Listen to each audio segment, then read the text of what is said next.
Most KDP publishers either are frustrated or they're losing money with manual campaign ads. Lottery ads, on the other hand, are one of the easiest and most profitable ads you could possibly run for your Amazon KDP business. Today, I'm going to show you exactly what a lottery ad is. I'm going to show you how to set it up step by step in this video, and I'm going to break down the three types: the basic, the group, and the third one is one you've never even heard of, and that's coming up right now. Let's go.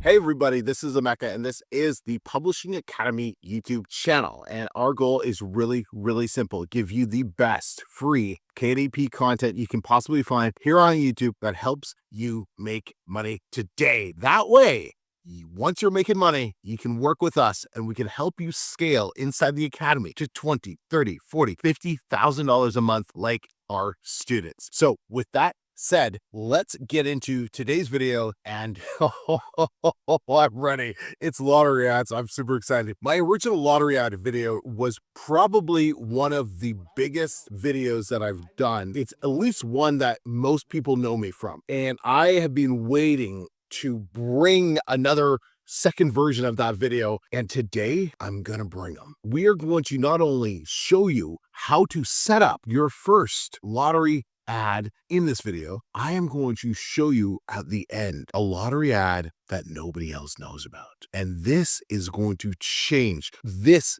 changed how I viewed lottery ads. So make sure you stay till the end. So let's dive into first, what is a lottery ad? A lottery ad, it's very simple. It's an auto ad, so an auto campaign, right, with your 4 targeting groups all in one campaign. We're not using the 2x2 method for this particular auto campaign. And what you do is you put in every single one of your books in this campaign. So for example, my lottery campaign has about 80 odd books in it. So I have every single one of my books. I have all the coloring books. I have all the long form nonfiction books. I have all the short kids books. Everything is in the one lottery campaign, and we just let that run. So what this allows you to do is it allows you to work with how Amazon's algorithm works. By feeding it a ton of data, it's able to go out and find keywords and search terms that you would never be able to possibly find on your own because you're giving it so much data to work with. And my favorite thing about lottery ads is, besides the fact they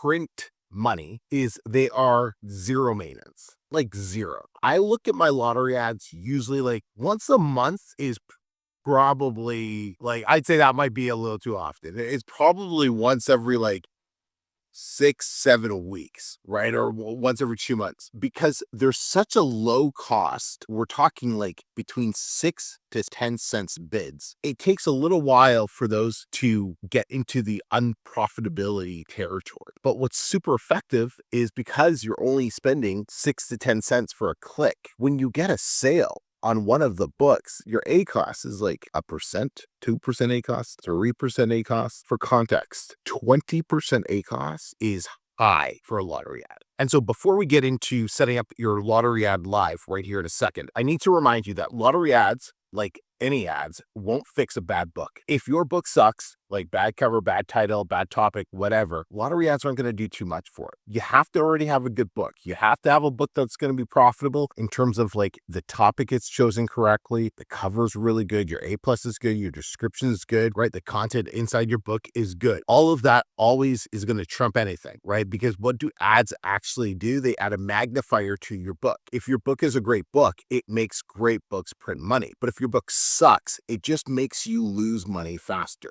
That's all that's going to happen if your book sucks. So make sure your book doesn't suck. This part is going to be interactive, meaning you're going to actually set this up, especially if you haven't done it your first time. I'm going to walk you through this step by step so you don't get stuck, okay? And seriously, like, if you need to pause the video, open up a new tab, go to your Amazon ads dashboard so you're ready for me, so I can show you how to do this correctly. Like, this is designed to help you make money today. Okay, not tomorrow, not next week, not in a month when you feel like you have time. Today, we're not just watching this video, we're actually going to start making some money while we're on YouTube right now. So having said that, go to your Amazon ads dashboard. Okay, so I'm on mine. Okay, what we're going to do is we're going to go to create a campaign. You're going to click on create a campaign. Okay. Now, if your dashboard looks a little different than mine, it's okay. We'll have the same type of info there. It's just Amazon tests different dashboards for different people. What we're looking for is we're going to go to the sponsored products. Okay. And we're going to go on create campaigns. We're going to click on create a campaign. All right. So the first thing that we want to do is we want to choose standard ad text. So what that means is Amazon's not going to have any actual text on the ad. You can put custom text. No, don't even put custom text for this ad because that would just be stupid because you're showing so many different books. So the text wouldn't make sense. So you're definitely using standard ad for this option. We're not going to worry about ad groups. So you can just leave the ad group blank for now. For sites, we're going to be using Amazon and beyond. Amazon Business is a business version of the Amazon site, so we're not going to be advertising there for now. And then we get to products. And so at this point, what you want to do is you simply want to add all of your books. And when I say all of your books, I mean just do this. Add all products or add all on this page. Then you go to the next page. Add all on this page. Then you go to the next page. Add all on this page, okay? And then you've added everything. Now, for some reason, I say 127 results and it says 121 products here. I don't know why. I'm not really going to figure that out right now.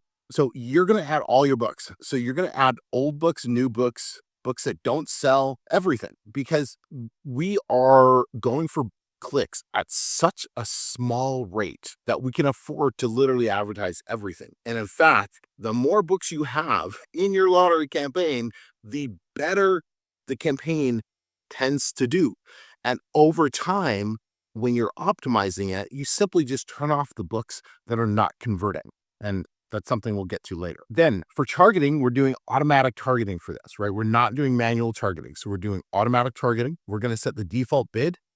Now, anywhere between 6 to 10 cents. So you can put 6 cents, whatever, or you can put 10 cents, whatever the case is. You don't want anything higher than this. The goal is super, super low cost clicks running in the background. So you don't have to worry about them. If you set it for like 20 cents or 25 cents, guess what? You're going to start incurring a lot of expenses. So we set it at a very, very, very nominal rate. 6 to 10 cents. 6 if you have no clue what you're doing with ads, 10 if you're a little bit more experienced. Then for campaign bidding strategy, this is the only time I use dynamic bids up and down. The only time, because we have such a low bid, 6 to 10 cents. I don't care if Amazon, if their algorithm says this customer is more likely to buy your book and they increase the bid to 12 to 20 cents. I'm okay with that. This is the only time I would do that. Now, if you are on the more conservative side, then go ahead and choose down only.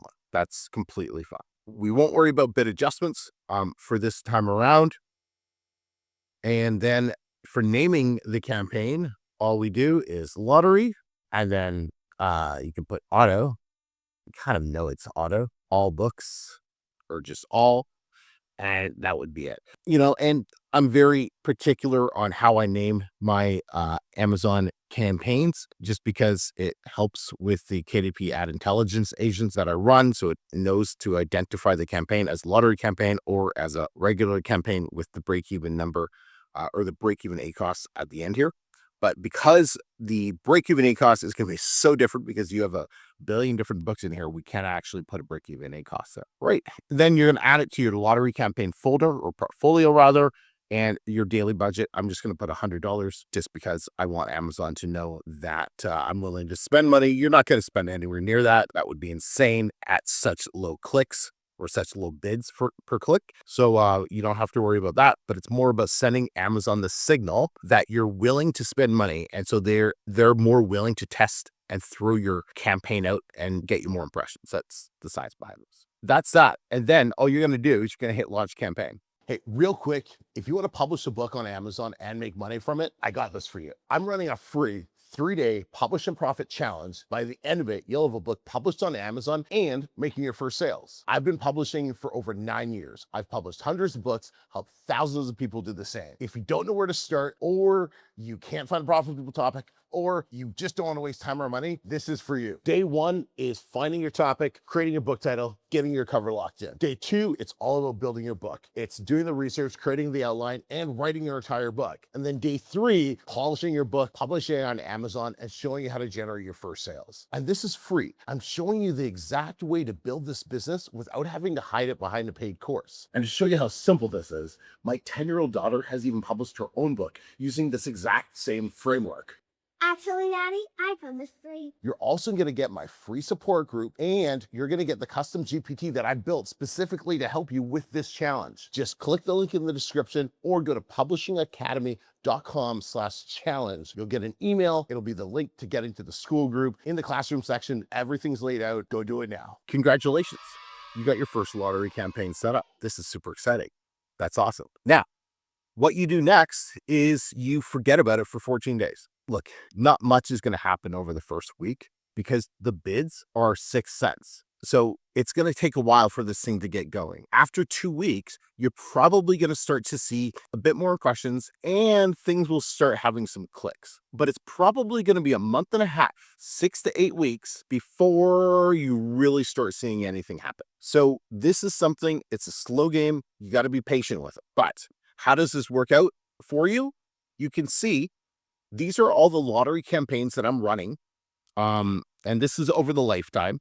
And, so these are probably about a year. Actually, I can probably tell you how old they are. So like October last year, March of last year, December, right? And you can see the ACoS for these. Like, so this is 4.3 million impressions, 21,000 clicks, right? Total cost is $3,700, but it's brought in almost $18,000 in sales at a cost of less than $4,000. So that's a 21% ACoS. So like I said, that's like the max ACoS that I would want to have here. This one's running a little high as well at 24%, but that's okay.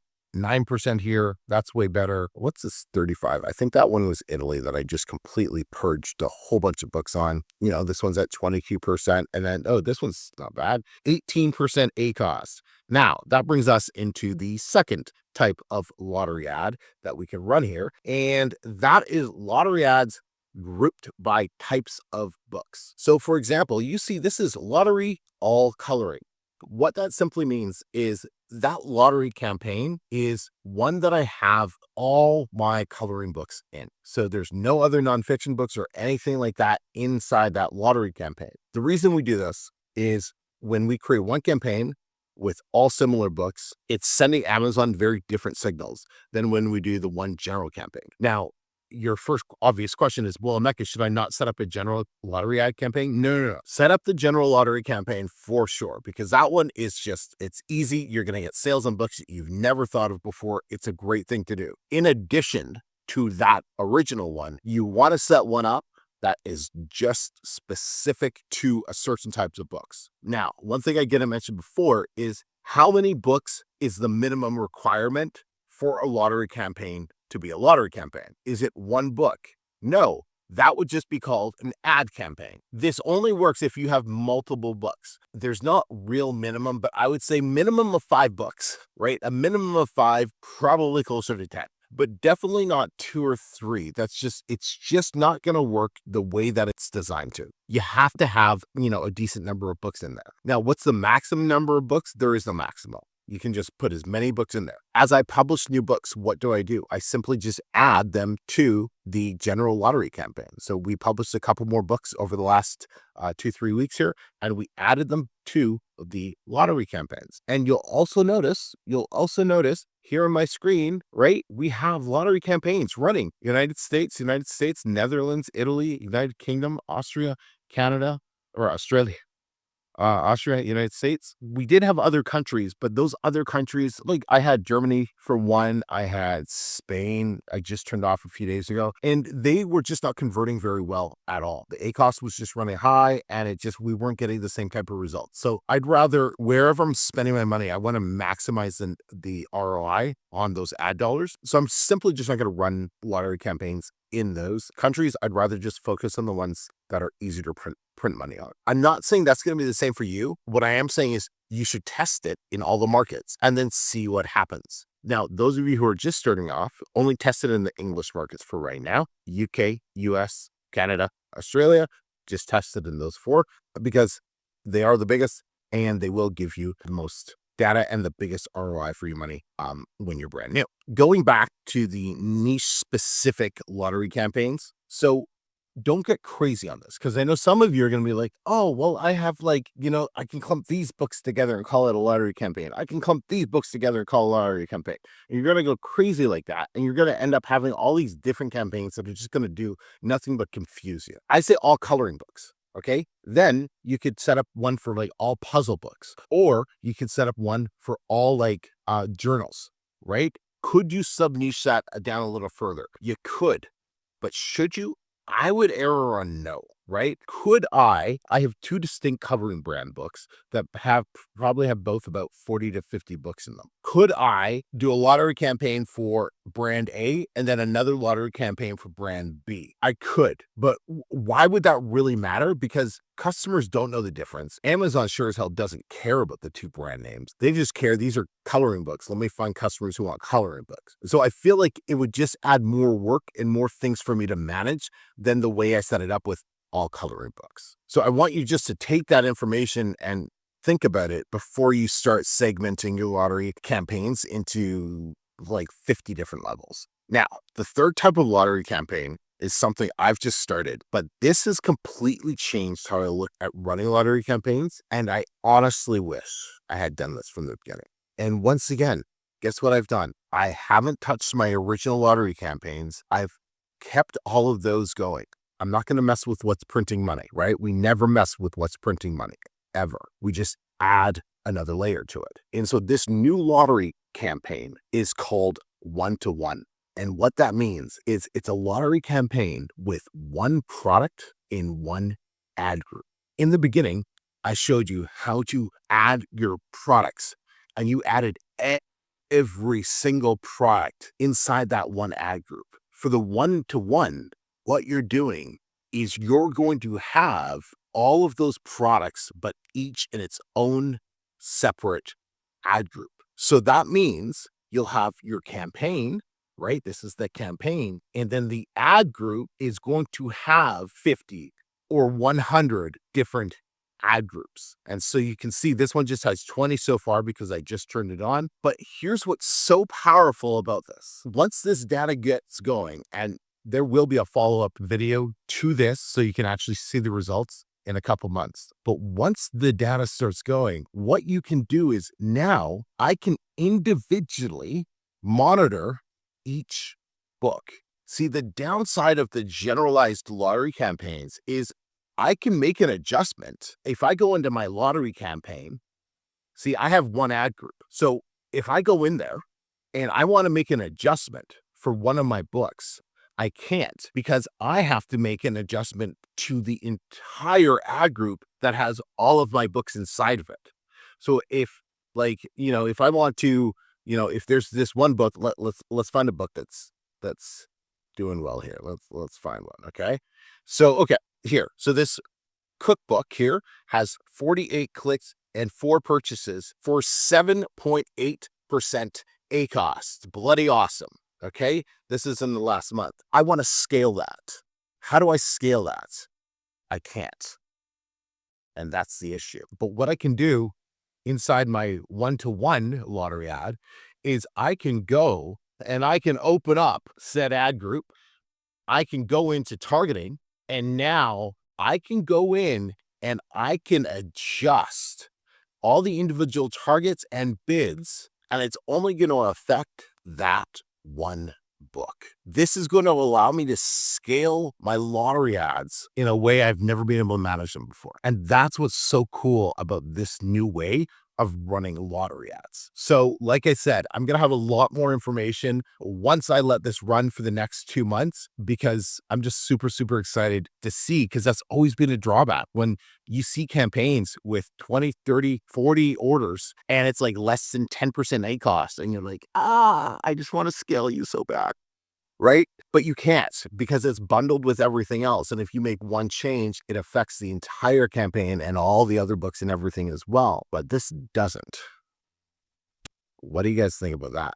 Now, if you would like a more detailed video on how I actually optimize my ads, what I want you to do is drop optimize in the comments. And if we can get 100 comments that say optimize, I'll do an in-depth video on how to actually optimize and scale your Amazon ads. Because running Amazon ads can get overcomplicated and there's a lot of information and there's just so much going on. And that is one of the reasons that I ended up building an agent that helps me run and optimize and scale my ads. It's called the Amazon KDP Ad Intelligent Agent. And what's cool is I did a full video on how to use it and how you can get it for free. And that is the video I want you to go watch. Now, till next time, everybody, I'm Emeka. Peace.